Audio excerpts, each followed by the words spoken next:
احترام دوستو، ہر انسان کے ساتھ زندگی کے اندر مختلف قسم کے حالات پیش آتے ہیں۔ کوئی انسان ساری زندگی ایک قسم کی حالت پر نہیں رہتا۔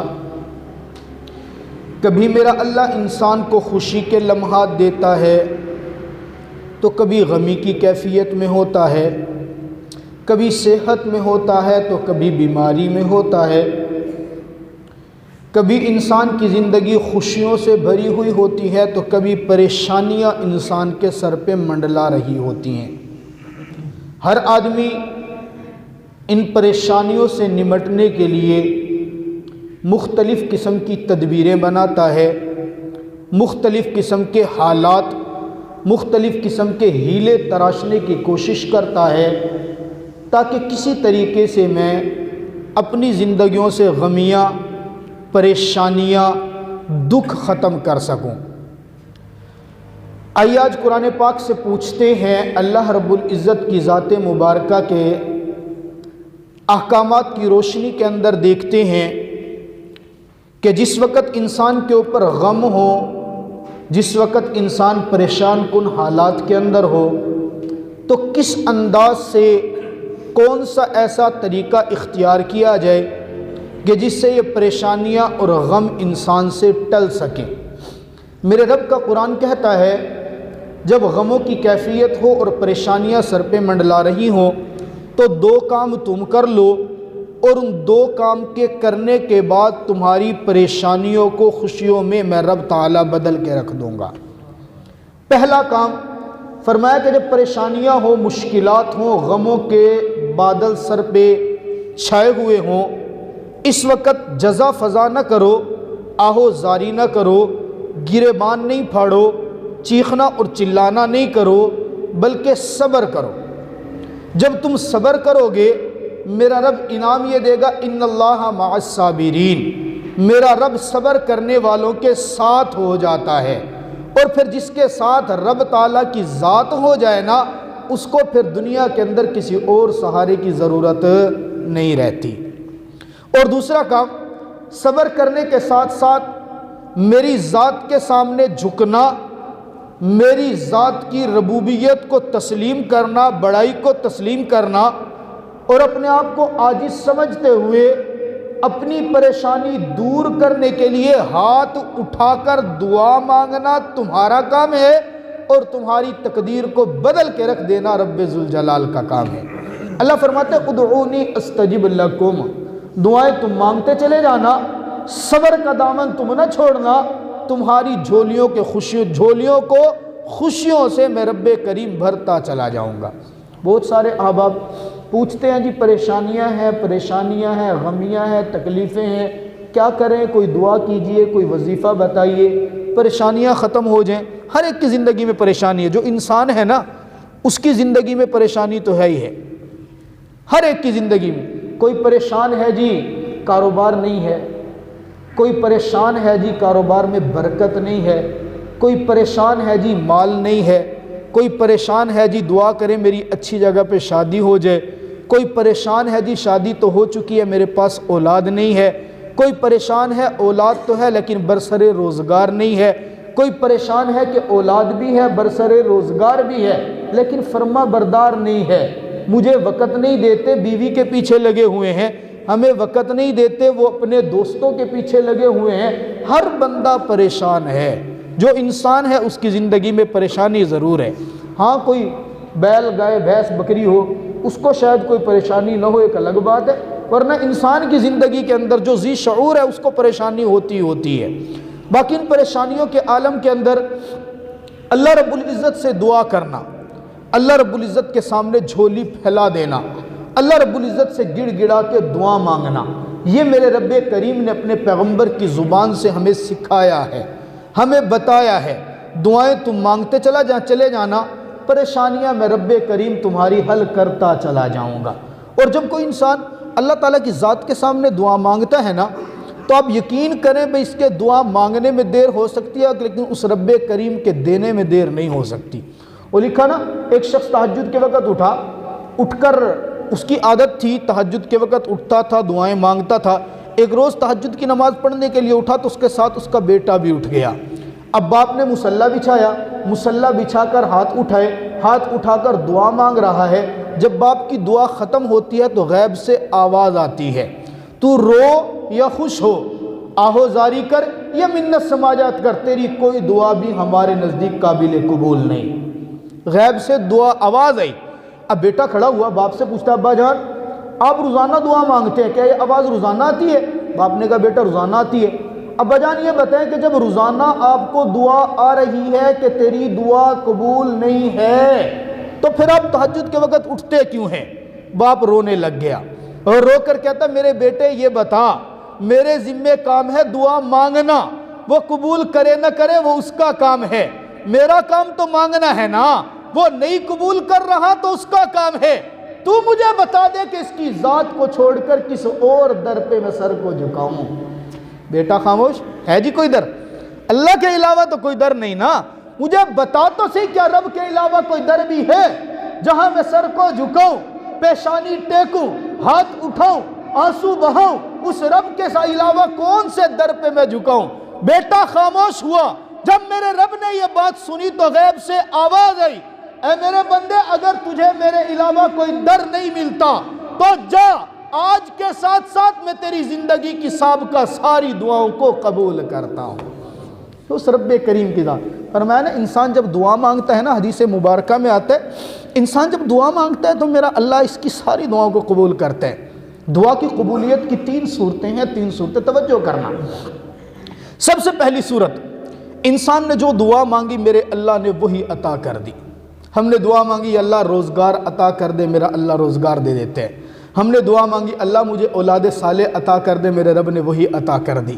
ہم نے دعا مانگی اللہ میرے کاروبار میں ترقی عطا کر دے، میرے رب نے وہی دے دی۔ کبھی ایسا ہوتا ہے ادھر لب سے دعا نکلتی ہے اور ادھر میرا اللہ وہ عطا کر کے رکھ دیتا ہے۔ دوسری صورت، کبھی ایسا ہوتا ہے کہ ہم دعا مانگتے ہیں، ہم ایک چیز کو اپنے لیے بہتر سمجھ رہے ہوتے ہیں لیکن وہ ہمارے لیے بہتر نہیں ہوتی، میرا اللہ اس سے بہتر چیز ہمیں عطا کر دیتا ہے۔ ہم نے دعا مانگی اللہ مجھے اولاد صالحہ چاہیے، نیک نرینہ اولاد چاہیے، لیکن میرے رب کے علم میں ہے کہ اس کے لیے اولاد بہتر نہیں ہے، میرا رب اولاد نہیں دیتا ہمیں رزق عطا کر دیتا ہے، میرا رب ہمیں اولاد نہیں دیتا ہمیں جائیداد دے دیتا ہے۔ ہم دعا مانگتے اللہ میری اولاد کو نیک صالح بنا دے، فرما بردار بنا دے، ہم میری اولاد کو اچھا روزگار اچھی ملازمت دے دے، لیکن میرا رب بسا اوقات وہ نہیں دیتا بلکہ کسی بڑی مصیبت سے ہمیں بچا لیتے ہیں۔ یہ میرے اللہ کے علم میں ہے۔ ایک انسان ہے، ہم جانتے ہیں، ہم نہیں سمجھتے اپنے لیے، میرے رب کو پتہ ہے کہ آج یہ پیسے مانگ رہا ہے، اگر اس کو پیسہ مل گیا نا، دولت مل گئی، کل یہ فرعون کی طرح متکبر ہو کے چلے گا، نہیں دیتا میرا اللہ اولاد، اس سے بہتر کوئی اور چیز عطا کر دیتے ہیں۔ اور تیسرے نمبر پر کبھی ایسا ہوتا ہے کہ میرا اللہ نہ تو بعین ہی دعا قبول کرتا ہے وہی جو مانگ رہے ہیں، اور نہ ہی اس سے بہتر چیز کوئی دنیا میں دیتا ہے، بلکہ اس کی دعا کو اس کے لیے آخرت کے لیے ذخیرہ بنا کے رکھ دیتا ہے۔ احادیث مبارکہ میں آتے ہیں کل قیامت والے دن جب یوم محشر ہوگا، حساب و کتاب کا معاملہ ہوگا، بندہ اللہ کے سامنے پہنچے گا، میرا اللہ جب اس کا حساب و کتاب فرمائیں گے تو حساب و کتاب مکمل کرنے کے بعد فرشتوں کو حکم ہوگا، مفہوم بیان کر رہا ہوں، فرشتوں کو حکم ہوگا جاؤ اس کی وہ دعائیں جو اس نے دنیا میں مانگی تھی نا اور ہم نے دنیا میں قبول نہیں کی تھی وہ اٹھا کے لے آؤ۔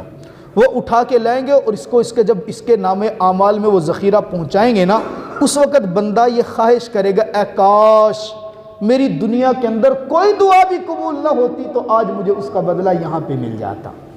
خلاصہ کلام عرض کرو، میرے رب نے جو فرمایا ادعونی، تم دعا کرو میں قبول کرتا چلا جاؤں گا، تم دعا کرو میں قبول ہوگی، ہر صورت میں ہوگی، یا وہی ملے گی یا اس سے بہتر ملے گی، یا پھر اس کا بدلہ میرا رب آخرت کے اندر عطا کرے گا۔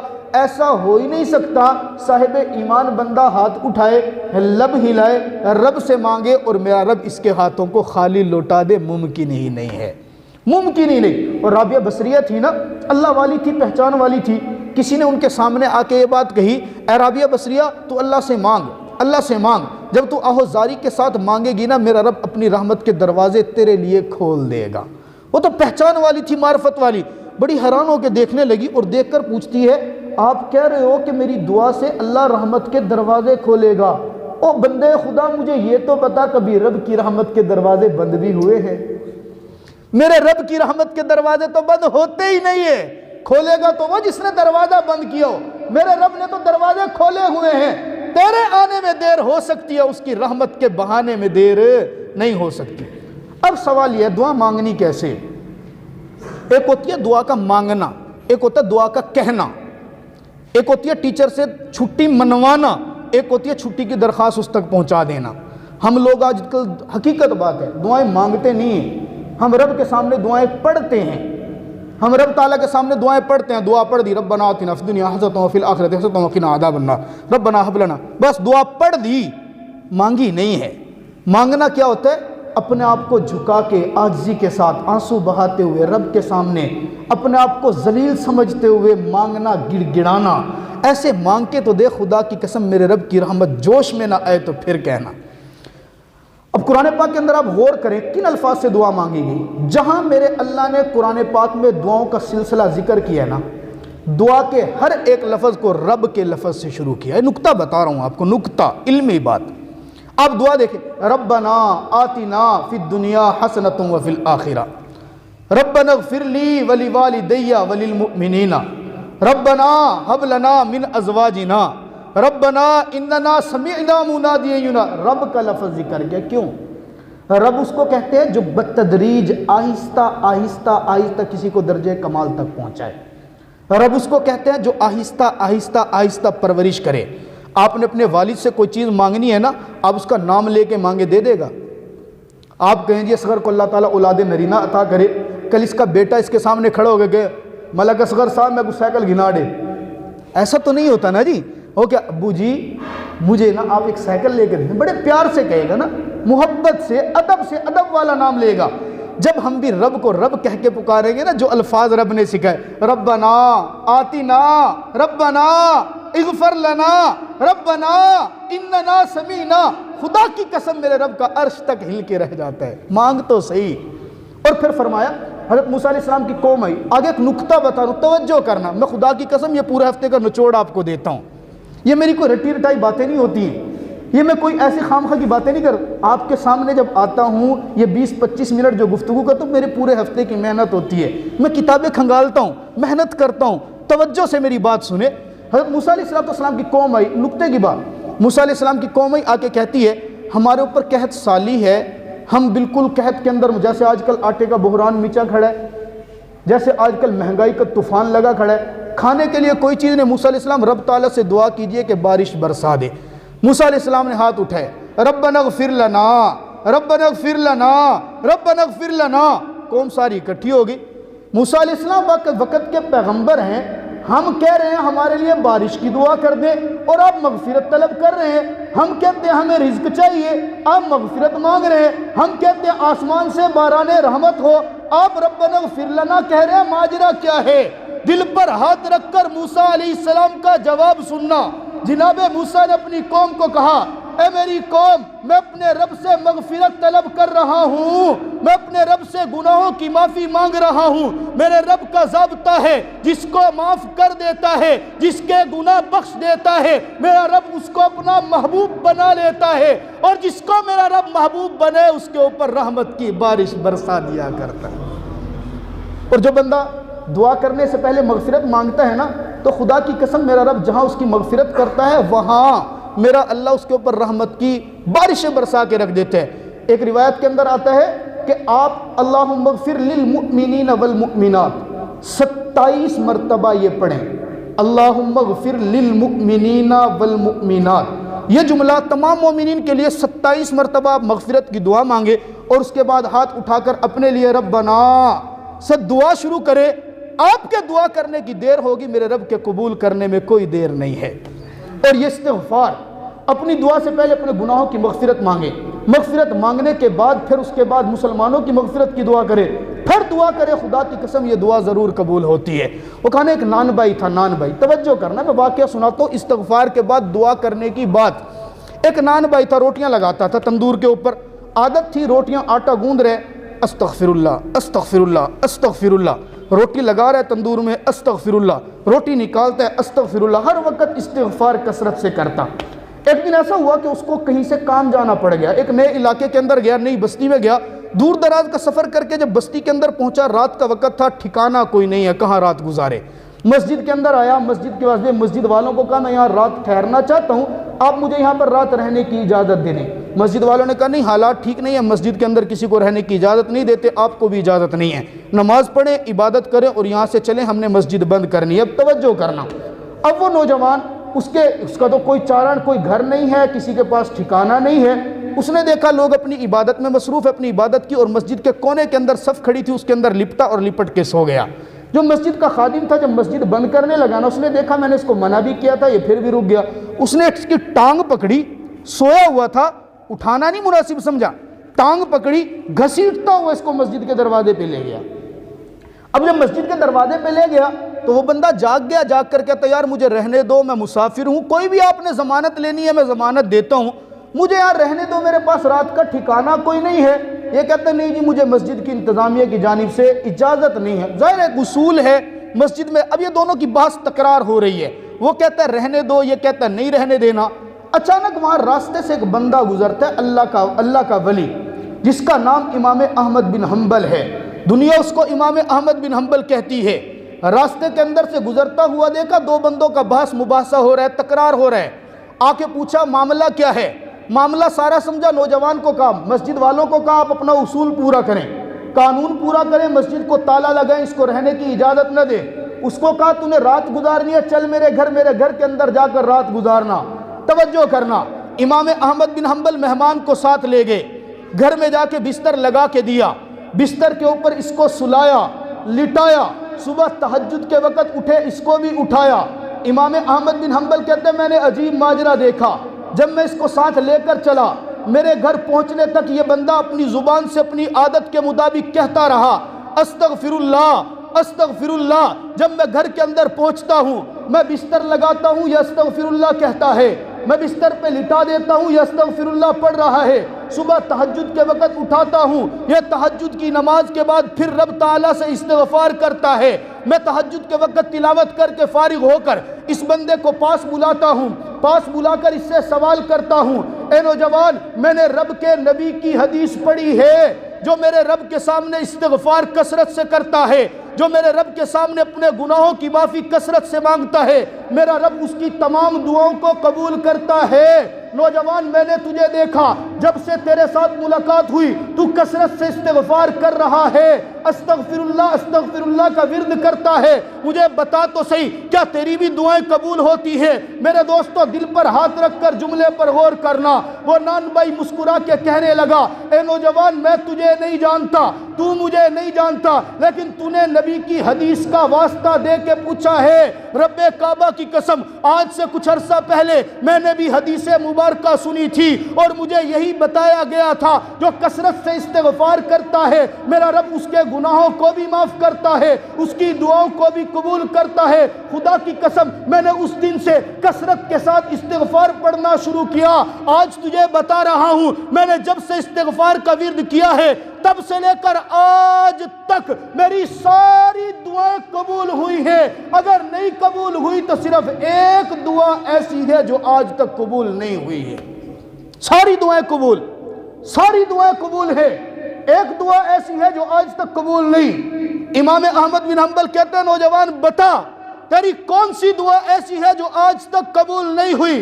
وہ نوجوان رو کر کہتا ہے میں اس علاقے سے بہت دور کا رہنے والا ہوں، میں نے ایک اللہ کے ولی کا نام سنا ہے، ایک رب والے کا نام سنا ہے، ایک علم والے کا نام سنا ہے، دنیا اس کو امام احمد بن حنبل کہتی ہے، میں اس کی زیارت کرنا چاہتا ہوں، میں اس کے چہرے کو دیکھنا چاہتا ہوں۔ ساری دعائیں قبول ہوئی لیکن آج تک امام احمد بن حنبل کی میں نے زیارت نہیں کی۔ میرے دوستو گھر کس کا تھا؟ بولیے نا، گھر کس کا تھا؟ امام احمد بن حنبل کا۔ بستر کس کا تھا؟ امام احمد بن حنبل کا۔ یہ مہمان کس کا تھا؟ امام احمد بن حنبل کا۔ جب کہا کہ میری ساری دعائیں قبول، امام احمد بن حنبل کی زیارت نہیں، امام صاحب اٹھتے ہیں اور آنکھوں سے آنسو جاری کر کے نوجوان کو اٹھا کے سینے سے لگاتے ہیں، دوست استغفار کی برکت سے میرے رب نے تیری ساری دعائیں قبول کی، اور اسی استغفار کی برکت سے تیرے پاؤں سے کھینچ کر تجھے رب نے میرے گھر کے اندر پہنچا دیا۔ عرض یہ کر رہا ہوں، جب ہم استغفار کرتے ہیں تو میرا اللہ ہماری تمام دعاؤں کو قبول کرتا ہے، لیکن ایک بات ذہن کے اندر رکھے، دعا قبول کرنے کے اندر عاجزی ہونی چاہیے، رب کے ساتھ مقابلہ نہیں ہونا چاہیے۔ ہم لوگ کیا کرتے ہیں؟ بے صبرے ہیں، انسان ہے نا، ہم جلد باز لوگ ہیں، ہم 2 مرتبہ دعا مانگتے ہیں، قبول نہیں ہوئی تو ہم تیسری مرتبہ کیا مانگ مانگ کے تھک گیا ہوں، وہ قبول ہی نہیں کرتے، ایسے جملے بولتے ہیں نا جی بہت سارے لوگوں سے، میں مانگ مانگ کے تھک گیا ہوں، نوکری مانگ تم دے ہی نہیں رہا، میں گناہ کی توبہ کرتا ہوں، کارتے نہیں ہیں۔ کسی کے پاس اگر دولت ہے نا، وہ کیا کہتے ہیں؟ بس میرے پاس اتنی دولت ہے، اب اللہ تعالیٰ اور نہ بھی دینا مجھے پرواہ نہیں ہے، میرے پاس 4 بیٹے ہیں، 5واں نہ بھی دینا تو مجھے پرواہ نہیں ہے۔ اب یہ جملے تکبر کے جملے ہیں، یہ گویا رب تعالیٰ کے ساتھ مقابلہ۔ اللہ کے بندوں، میرے نبی نے فرمایا صلی اللہ الحوائج، صلی اللہ الحوائج، اللہ سے سوال کرو اپنی ضروریات کا، اتنا کرو حتی الملح، یہاں تک کہ نمک بھی مانگنا ہو تو اس رب کریم سے مانگو۔